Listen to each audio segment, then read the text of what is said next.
keenay in la diido dadna ay u leeyihiin kalfadhi baan rabnaa dadna ay u leeyihiin kalfadhi ma rabno sababta haddaan idiin sheego xaaladahaas oo la nufsaday la rabin in waxba la iska weydiiyo oo aan cidna waxba loo sheegin bismillaahi raxmaani raxiim asalaamu calaykum waraxmatullaahi tacaala wabarakaatuhu magacaygu waa cabdiraxmaan jibriil cabaas gudoomiye ku-xigeenka degmada bareeda haddana ku sugan degmada waxaan rabaa laba qodob inaan degmada gobolka inaan bulshada gobolka iyo degmada aan halkan uga soo jeediyo tan koowaad oo ah degmada saddexdii bilood iska qabsiga hareeyey iyo faragelinta degmada ku socota iyo cidda wadda faragelintaas marka u horeeya halkan waxaan rabaa xildhibaanadii ka yimi boosaaso iyo qardho iyo garoowe oo isduugu kalfadhigii u asteeyey inaan ka raaligeliyo maadaama kharash ay soo galeen ka yimaadeen xasaskoodii iyo caruurtoodii si ay ugu taamiin waajibkooda dastuuriga ah intaa kadib waxaa ogtihiin saddexdii bilood oo u dambeysay degmada inuu ka jiray isqabqabsi taasoo u dhexeeya kalfadhiga hala qabto iyo la qaban maayo kooxa gudoomiyuhu halka uu ka taagnaa kalfadhiga la qaban maayo xildhibaanada oo anigu aan ku jiran aan taagnayn kalfadhiga hala qabto gudoomiyuhuna markaas cod soo duubay codkaas oo ku sheegayo kalfadhiga inuu diyaar u yahay laakiin haba hu yaraatee wax kharasha oo aan hayaa aysan jirin intaa kadib xildhibaanadu waxay go-aansadeen 15 xildhibaan inay soo saaraan waraaq 25kii bishii shanaad ayagoo yidhi lixaad hala qabto kalfadhiga saddexdeeda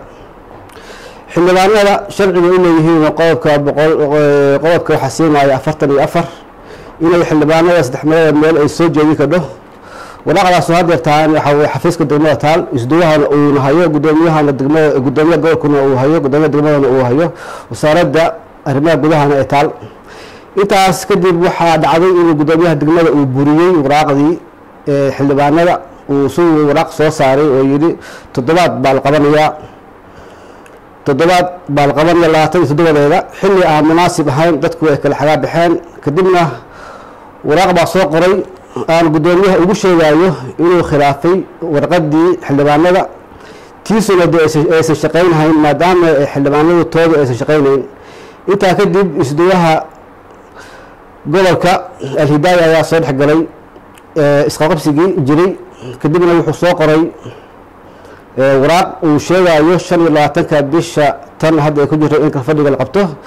taasoo xildhibaanadu ay ku qanceen annaguna aan ku qancnay sidiina xildhibaanadu ay ugu soo diyaargaroobeen oo xildhibaano ilaa garoowe ilaa boosaaso ay ka yimaadeen caruurtooda xaasaskooda ay ka yimaadeen diyaarna loogu noqday kharash la soo galay waxaa soo baxday waraaq uu soo saaray gudoomiyaha gobolka isagoo ayiday waraaqdii gudoomiyaha degmada uu soo saaray taasoo ku habbooneed gudoomiyaha gobolka waa madaxda gobolka laakiin xilli kastaba waxay ku habboon tahay waa meel waayo anagu gudoomiyaha gobolka waagii aanu ishaynay hadduu waraaqda soo saari lahaa way ku ficnaan lahayd laakiin hadda oo xildhibaanadii oo kharash la soo galay oo waktigiina uu taagan yahay inuu waraaq soo saaro wax aanu aqbalayno wax anagana khuseynayna maahan intaa kadib waxaa la isku hayaa waa kalfadhiga maxaa keenay in la diido dadna ay u leeyihiin kalfadhi baan rabnaa dadna ay u leeyihiin kalfadhi ma rabno sababta haddaan idiin sheego waa ogtihiin degmada bareeda inay tahay degmo dhaqaale badan uu soo galay dhaqaalahaasoo la nufsaday la rabina in waxba la iska weydiiyo oo aan cidna waxba loo sheegin annaguna aan rabno wixii soo galay degmada meeshay martay iyo cidda qaadatay inaanu helo saasaa keentay marka in loo diido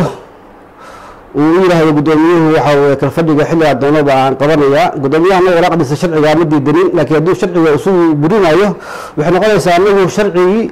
uu isugu buriyey inaanuna kiisa burino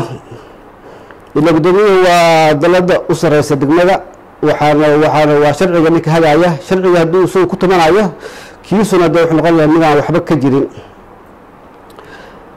xildhibaanada waraaqda ay soo saareen iyo gudoomiyuhu waraaqda ay soo saareen labada waa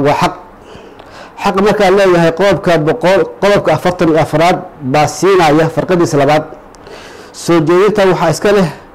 gudoomiyaha degmada ama xildhibaanada saddex meelood oo meel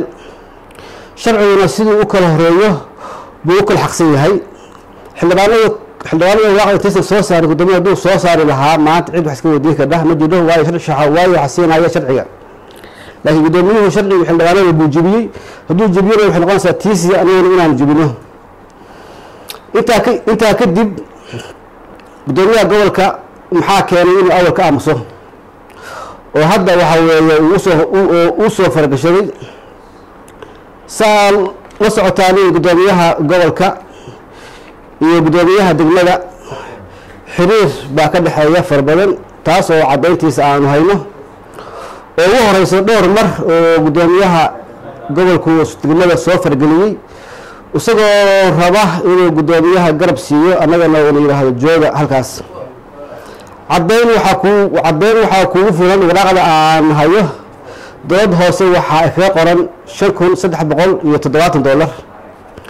taas oo sharcigaasu meel siinaya dakhli degmo guddoomiye gobol uusan jirin wax kaleeto oo jira shir degmada bareeda lagu qabtay oo la yiri waxa weeye waa shirkii gobolka oo aynu ognahay degmada caluula inaysan ka soo qaybgelin aynu ognahay degmada dhubax inaysan ka soo qaybgelin ay ka soo qaybgaleen bareeda guddoomiyaha hawsha uu watay iyo guddoomiyaha baargaal shirkaas oo lagu cunay lacag 13,000 ah ay degmadu lahayd waxa anagu aan daba joognaahi waxay tahay isla xisaabtan dhaba iyo dadka masaakiinta cashuurta laga qaaday iyo sharciga aan ku dhaaranno inaan ku dhaqanno anagu maanta marka cidna ka yeeli mayno sharci daro baa degmada ku joogaynaa ama sharci daro degmada ku maamulaynaa sida ogtihiin degmada ama guddoomiye gobolku ogyahay degmadu ma leh wax miisaaniyad ah ma leh wax nidaam iyo kala damayn ah ma leh system lacageed oo ku dhacda akoon iyo dakhli la maareeyo waxay ku dhacdaa akoono gaar ah dad gaarana way isticmaalaaniin waxaa kaleeto anagu ognahay mushaharaadkii degmada 6 bilood u dambeysay inaan la qaadan isku soo wadaduuba muhiimaddu waxay tahay $123,000 oo anagu aan daba joogno rabno meeshii ay martay inaan ka soo saaro iyo guddoomiyaha degmada bareeda oo garab uu siinayo guddoomiyaha gobolka cismaan inay ayaguna ay daboolaaniin annaguna aanu soo saaro meeshii ay ku jirto waraaqdu hadda xalay guddoomiyuhu uu soo saaray taas oo sharciga waxaa baalmarsanayd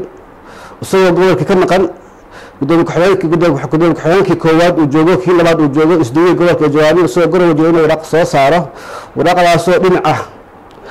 waxay sababtay degmada maanta xafiisyadeeda 4 xafiis in albaabada loo laabo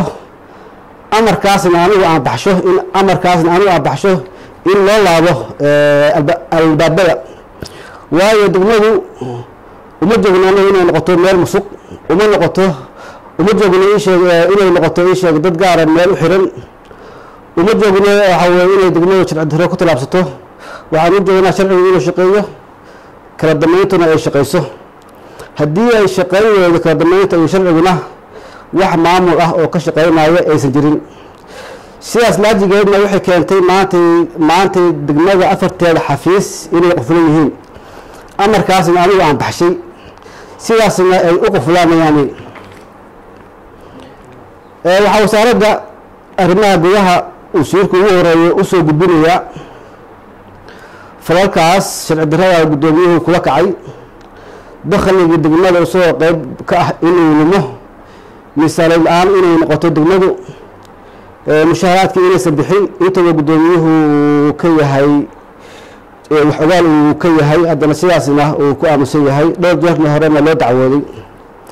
waxaan wasaaradda usoo jeedinaynaa inay arrinta bareeda soo farageliso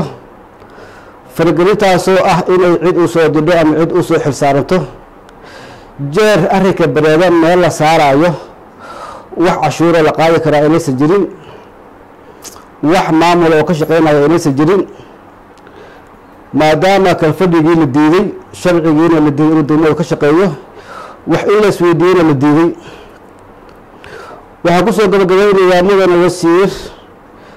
inay arrinka kan soo farageliso degmada bareeda annagoo xildhibaanadii iyo aniga guddoomiyey ku-xigeenka ah waxaan diyaar u nahay inaanu degmada Bareeda sharcigeeda uu shaqeeyo sharcigaasna waxa weeye degmada Bareeda lagu dhaqo cidii khaldana markaas khaladkeeda loo sheego وكذا مركز. سوق بعيد دمنت. أنت درس كويتان كذي سنة. تونت دمرتها. ها. سوق فرين لويس وعلى كتير بس. وقدمان هذا كان وحنا كدر يا فرين تيجا وشركة جاد كسر قبلين أيوه. ما تبغى تاريخ وتهاي صدق إلى واتك بيش اللي حاد لو كل عطل الأفر حفيزية دقمة بردين حريهين وح عشورة دقمة عن لا يقع كرين أمر كاسن أنا بحشي جار لجه لايه حل كمضمين وسارد وسافر جلسه كما أنه كقبل منه فرجلين قدامي دم وسافر جليه قبل وحن سجنا بوا وسارد فرجلين تهذا وحن حجبنا وباقيا إن شرع العيانين شرع أنا كنت هذا العيانين كالفرقنا ودعايه وقت سوى ودو وساردنا عن كسر ونوبحن السلام عليكم ورحمة الله